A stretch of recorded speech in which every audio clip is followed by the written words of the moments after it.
Islam, relihiyon ng kapayapaan o kasangkapan ng karahasan?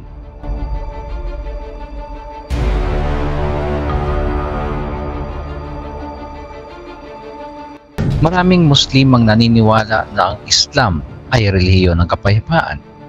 Subalit sa pananaw ng mga Kristiyano, mahirap baliwalain ang kasaysayan ng karahasan at pananakop na kaugnay ng Islam. Sa dokumentaryong ito, sisiyasatin natin ang mga aspeto ng Islam na nagtutulak sa hidwaan ayon sa paningin ng mga mananampalatayang Kristiyano.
Ang kasaysayan ng Islam, pananakop at karahasan.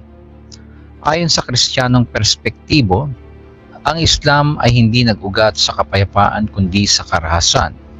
Mula pa sa panahon ni Muhammad, ginamit ang digmaan upang maipalaganap ang relihiyon.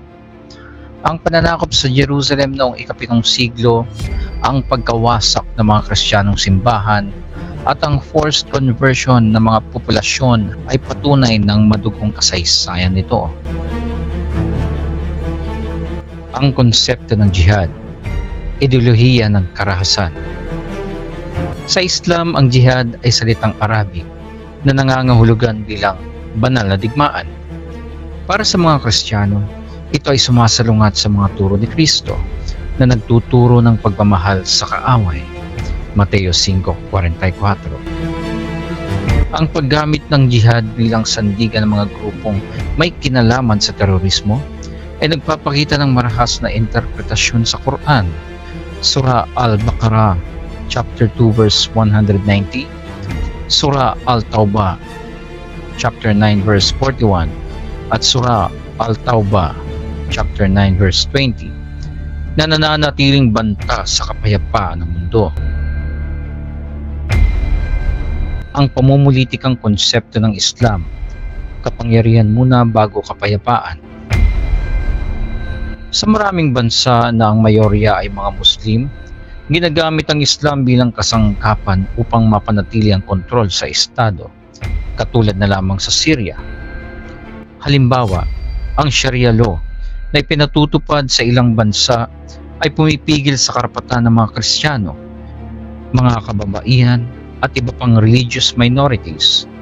Sa pananaw ng mga Kristiyano, ang relihiyon ay hindi dapat maging instrumento ng opresyon, lalo na pampulitikang usapin.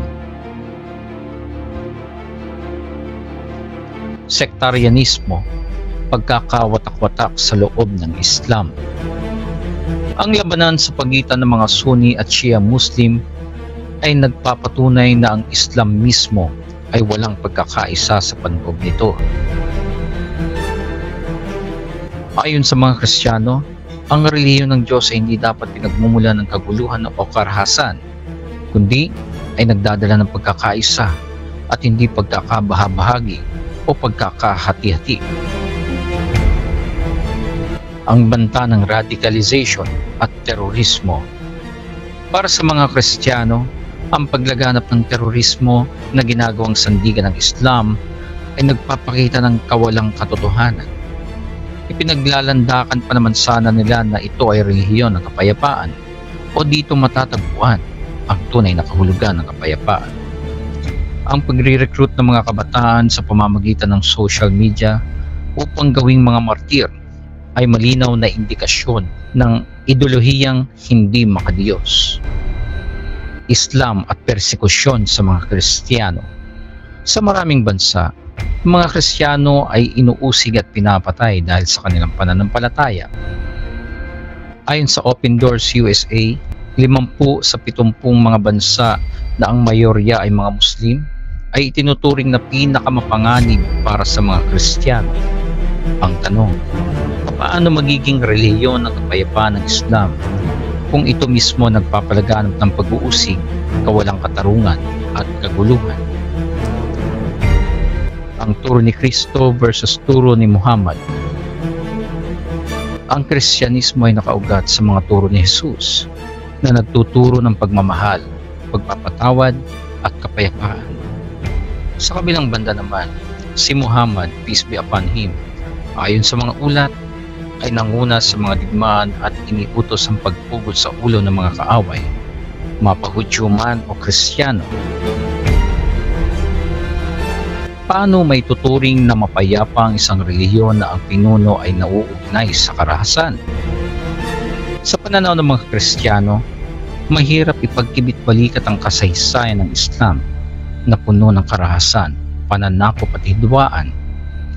Bagamat maraming Muslim ang nagtataguyod ng kapayapaan, kagaya na lamang sa Indonesia, ang mga aral at kasaysayan ng Islam ay tila nagpapakita ng kabaligtaran. Ang tunay na relihiyon ng Diyos ay hindi dapat nagtutulak ng digmaan, kundi nagdadala ng kapayapaan at pagmamahal. Ang Islam ayon sa kasaysayan at sa kasalukuyang kalagayan nito ay kailangang suriin batay sa mga gawa nito, hindi sa mga salita lamang. Sa pagtatapos ng ating video, isang mahalagang tanong ang ating iiwan. Kung ang relihiyon ay dapat magdala ng kapayapaan, bakit nananatili ang alitan at karahasan na tila walang katapusan? Ang kasaysayan at kasalukuyang kalagayan ay nagpapakita na ang hidwaan ay hindi lamang usapin ng relihiyon kundi ng interpretasyon, politika at layunin ng tao. Bilang masusing tagapagmasid, hindi natin maaaring ipikit ang ating mga mata sa katotohanan. Panahon na upang suriin ang mga aral na ating tinatanggap at ang epekto nito sa ating mundo.